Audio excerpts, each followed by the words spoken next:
Isang malaking dagdag na benepisyo ang paparating ngayong Agosto, at kung isa kang SSS pensioner, dapat mo itong pagtuunan ng pansin. Inanunsyo kamakailan ng Social Security System, SSS, ang isang sorpresang 4,000 piso bonus na ay dadagdag sa karaniwang buwanang pensayon, nakaugnay sa pagpapalawak ng Universal Pension Program. Hindi ito simpleng regular na payout, ito ay isang makabuluhang hakbang na layuning pag-aanin ang pinansyal na pasanin ng libu-libong retirees, lalo na sa gitna ng patuloy na pagtaas ng gastusin sa pamumuhay.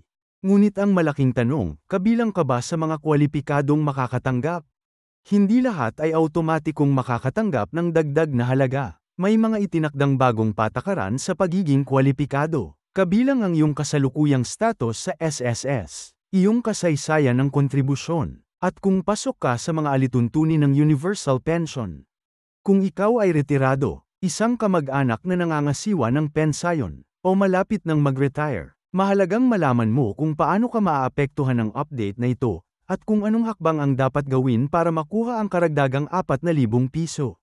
Unawain muna natin ang konteksto ng mahalagang balitang ito. Matagal nang nagsusumikap ang SSS na mapabuti ang tulong pinansyal para sa ating mga retirado at senior citizens. Nitong mga nakaraang buwan, maraming talakayan at mungkahi ang lumitaw upang higit pang palakasin ang seguridad pinansyal ng mga manggagawang Pilipino na naglingkod ng mahabang panahon.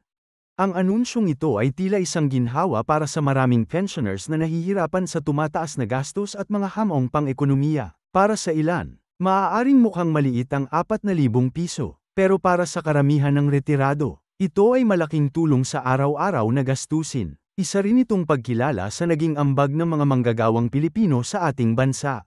Para malaman kung sino talaga ang makakatanggap ng dagdag na pensayon, kailangang suriin ang mga pamantayan. Ayon sa SSS, ang dagdag ay ipagkakaloob sa mga kasalukuyang pensioners na tumutupad sa partikular na kondisyon, kabilang dito ang may aktibong buwanang benepisyo at may matagal na kontribusyon sa SSS. Isa sa mga kapansin-pansing aspeto ng update na ito ay ang Universal Pension, isang programang naglalayong gawing mas pantay at abot kaya ang tulong pinansyal para sa lahat ng retirado. Layunin nitong tiyakin na walang manggagawang Pilipino na makakaligtaan, at lahat ay makatatanggap ng sapat at makataong pensayon. Napapanahon ang dagdag benepisyong ito, sa kasalukuyang kahirapang ekonomiko at epekto ng pandaigdigang pandemya. Maraming retirees ang nahihirapan. Ang 4,000 piso na dagdag ay makatutulong sa pagbawas ng kanilang pinansyal na pasanin buwan-buwan. Isa rin itong malinaw na senyales na hindi pinapabayaan ng pamahalaan ang kapakanan ng mga senior citizens. Paano nga ba ito ipamamahagi? Ayon sa SSS, ang dagdag na 4,000 piso ay isasama sa regular na buwanang pensayon, at hindi ito isang one-time lamang, kaya inaasahang madadagdagan ng buwanang kita ng mga kwalipikadong pensioners.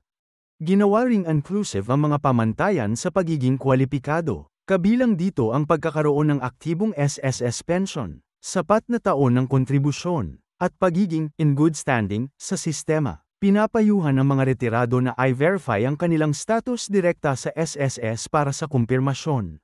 Malalim ang kahulugan ng update na ito, hindi lang ito tungkol sa pera. Isa rin itong pagkilala sa dignidad at halaga ng mga manggagawang Pilipino na nagretiro na. Ang dagdag na pensayon ay isang paraan ng pagpapakita ng pasasalamat sa kanilang buong buhay na serbisyo. Ang Universal Pension ay nagsusulong ng mas malawak at flexible na sistema ng pensayon. Sa hinaharap, maaaring magkaroon ng mas dynamic na paraan ng pagkwenta ng pensayon upang ito'y akma sa totoong pangangailangan ng mga retirees. Sa kabutihang palad, karamihan sa mga kwalipikado ay hindi na kailangang magsumite ng karagdagang dokumento. Automatikong ipoproseso ng SSS ang dagdag na benepisyo, kaya't hindi na kailangan ng komplikadong aplikasyon. Ang 4,000 piso na dagdag ay bahagi lamang ng mas malawak na reforma para palakasin ang Social Security sa Pilipinas. Patuloy na nagsusumikap ang pamahalaan at ang SSS upang gawing mas matibay ang sistema para sa lahat ng retirado. Ayon sa mga eksperto, positibo ang epekto ng update na ito. Makatutulong ito sa pagtugon sa tumataas na gastos sa kalusugan, pagkain, at iba pang pangunahing pangangailangan. Isang maliit pero makabuluhang hakbang tungo sa mas maayos na pamumuhay ng mga retirees. Para naman sa mga aktibong miyembro ng SSS, Ito ay isang inspirasyon na pinahahalagahan ng sistema ang kanilang mga kontribusyon, at may katiyakan ng suporta sa kanilang pagtanda.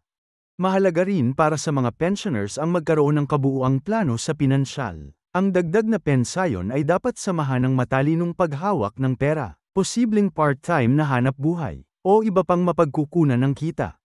Ang timing ng Agosto payout ay mahusay. Ito'y tumatapat sa panahon kung kailan maraming gastusin ang mga pamilya, lalo na papalapit ang holiday season, kaya malaking tulong ito para sa dagdag na flexibility sa budget.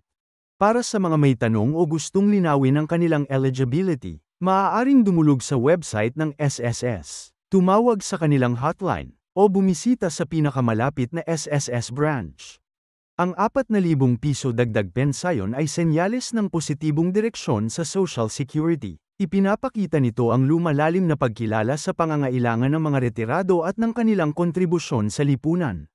Ang epekto nito ay hindi lang sa individual. Kapag gumastos ang mga pensioners sa lokal na merkado, sumisigla rin ang ekonomiya, mula sa maliliit na tindahan hanggang sa lokal na negosyo. Para sa mga mas batang manggagawa, ito ay paalala, ang regular at tuloy-tuloy na kontribusyon sa SSS ay may benepisyo sa hinaharap. Ipinapakita nito na ang sistema ay gumagana para sa kapakanan ng bawat miyembro. Sa pagtatapos ng update na ito, malinaw na ang 4,000 piso na dagdag pensayon ay higit pa sa pera. Isa itong pagkilala sa sakripisyo ng mga retirado, hakbang tungo sa mas maayos na social protection, at simbolo ng patuloy na pagsisikap para suportahan ang ating mga senior citizens. Para sa mga kwalipikado, congratulations! Isa itong positibong balita bilang pagkilala sa inyong pinaghirapan. Para sa iba, huwag mag-atubiling makipag-ugnayan sa SSS upang malaman ang inyong status.